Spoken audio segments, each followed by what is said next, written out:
आप सभी को प्रभु यीशु मसीह के नाम में जय मसीह की। तो आइए जानते हैं आत्मा कलीसिया से क्या कहता है। जानेंगे सच क्या है। मत्ती 5 अध्याय उसकी 11 और 12 आयत में लिखा है, धन्य हो तुम जब मनुष्य मेरे कारण तुम्हारी निंदा करे और सताए और झूठ बोल बोल कर तुम्हारे विरोध में सब प्रकार की बुरी बातें कहे, तब आनंदित और मगन होना, क्योंकि तुम्हारे लिए स्वर्ग में बड़ा फल है, इसलिए कि उन्होंने उन भविष्यद्वक्ताओं को जो तुमसे पहले थे इसी रीति से सताया था। क्या आप साधु सुंदर सिंह को जानते हैं कि वो कौन हैं और उनकी मृत्यु कैसे हुई? आज मैं उनकी मृत्यु के विषय बात करूंगा कि उनकी मृत्यु कैसे हुई या फिर उनकी मृत्यु हुई ही नहीं है। आइए इस बात को जानने की कोशिश करेंगे। मेरे प्रियो, कहा जाता है कि जब सुंदर सिंह क्रिश्चियन स्कूल में पढ़ने जाते थे तो क्रिश्चियन लोगों का विरोध करते थे और मसीहों को सताते थे और बाइबल के पन्नों को जला दिया करते थे। एक बार तो उन्होंने पूरे नए नियम की पत्री को जला दिया था। लेकिन जैसे जैसे वो मसीहों का विरोध करते और उन्हें सताते थे, वैसे वैसे सुंदर बेचैन और व्याकुल होने लगे। तब उन्होंने बाइबल पढ़ना आरंभ की और एक दिन साधु सुंदर बड़ी भोर को 3 बजे इस निश्चय के साथ उठे कि या तो हमें शांति मिल जाए, नहीं तो मैं अपना जीवन अपने घर के पास से गुजरने वाली रेलगाड़ी के नीचे समाप्त कर दूंगा। सुंदर इस बात को कहने के बाद स्नान करके प्रार्थना करने के लिए बैठ गया और प्रार्थना करना शुरू की। हे परमेश्वर, यदि कोई परमेश्वर है तो अपने आप को मुझ पर प्रकट कर, मुझे उद्धार का मार्ग दिखा और मुझे शांति दे।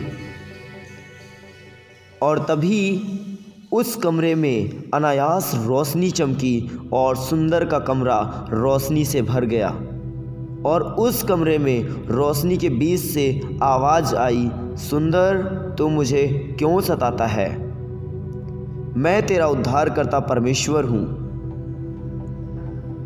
उसी समय तुरंत ही सुंदर का हृदय विभोर हो उठा। उसने जान लिया कि उसकी आध्यात्मिक भूख संतृप्त हो गई है और सुंदर का संपूर्ण जीवन बदल गया। उसी समय से सुंदर ने ये निश्चय कर लिया कि वो अब परमेश्वर की इच्छा को पूरी करेगा और जहाँ परमेश्वर भेजेगा वहाँ जाएगा। सुंदर ने बहुत जगह पर यात्राएं की और लोगों को उद्धार का मार्ग बताया, पर वो जहाँ कहीं भी जाते थे उन पर भारी सताव होता था। एक बार उनका सामना एक चीते से हुआ। सुंदर जब भी सुसमाचार सुनाने को जाता था तो कुछ लोग सुंदर की बातों को सुनते थे, पर कुछ लोग उन्हें मारते पीटते थे और एक बार उन्हें एक जेल में बंद कर दिया गया था।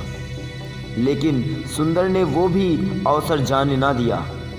उन्होंने वहाँ पर भी कैदियों को सुसमाचार सुनाया और कई लोगों की मुलाकात परमेश्वर से करा दी। पर जब लोगों ने देखा कि ये अभी भी वही कर रहा है, तो सुंदर को एक अंधेरी कोठरी में हाथ पैरों को बांध कर डाल दिया गया और उन पर जोंकें डाल दी गईं और जोंकों ने सुंदर का बहुत खून चूस लिया और लोगों ने सुंदर को पागल समझकर छोड़ दिया। पर जैसे ही सुंदर जेल से बाहर आया, उसने फिर लोगों को सुसमाचार बताना आरंभ कर दिया।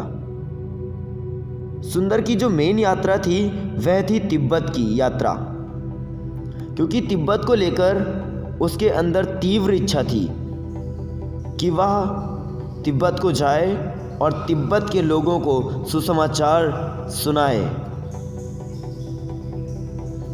क्योंकि वहाँ के लोग अंधविश्वासी और जादू टोना करने वाले थे और वहाँ पर कोई भी मसीह को नहीं जानता था और वहाँ के लोग बौद्ध धर्म को ज़्यादा महत्व देते थे। जब सुंदर सिंह ने तिब्बत की यात्रा करी, उन्हें भारी सताव का सामना करना पड़ा। एक बार जब तिब्बत की यात्रा कर रहे थे तो उन्हें भीषण ठंड में 16,000 फीट की ऊंचाई पर उन्हें मैदान में सोना पड़ा। और एक बार जब वो तिब्बत को गए तो उन्हें विदेशी धर्म का आरोप लगाकर गिरफ्तार कर लिया गया और उन्हें एक ऐसे कुएं में डाला गया जहां पर पहले कुछ लोगों को उस कुएं में डाला जा चुका था। जब सुंदर सिंह को उस कुएं में डाला गया तो वो जाकर सड़े हुए मांस और हड्डियों पर जाकर गिरे,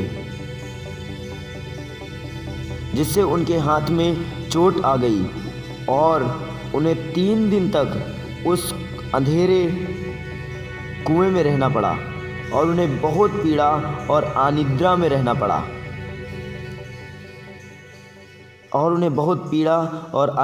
रहना पड़ा जिस कुएं में सुंदर साधु सिंह डाले गए थे उसमें ऊपर ताला लगा दिया गया था और सुंदर तीसरे दिन जब प्रार्थना कर रहा था तो उस कुएं के ऊपर से आवाज़ आई कि इस रस्सी को पकड़ लो, और उन्होंने वैसा ही किया और वह कुएं का ढक्कन लगाया और रात के अंधेरे में अंतर्ध्यान हो गया। सुंदर जानता था कि उसे परमेश्वर ने छुड़ाया है और सुंदर को बहुत शांति मिली और वह पुनः प्रचार करने लगा और बहुत से भूखे दिलों ने उद्धार प्राप्त किया। फिर उन्होंने बहुत सी यात्राएं करी और उन्होंने जो लास्ट यात्रा करी वो थी तिब्बत की यात्रा, क्योंकि उनके दिल की ये तीव्र इच्छा थी कि वो तिब्बत को जाएं और तिब्बत के लोगों को सुसमाचार सुनाएं, उन्हें उद्धार का मार्ग बताएं। जब साधु सुंदर सिंह तिब्बत की यात्रा प्रारंभ की तो अपने मित्र को एक पत्र लिखा 18 अप्रैल 1929 को कि मैं आज तिब्बत जा रहा हूँ।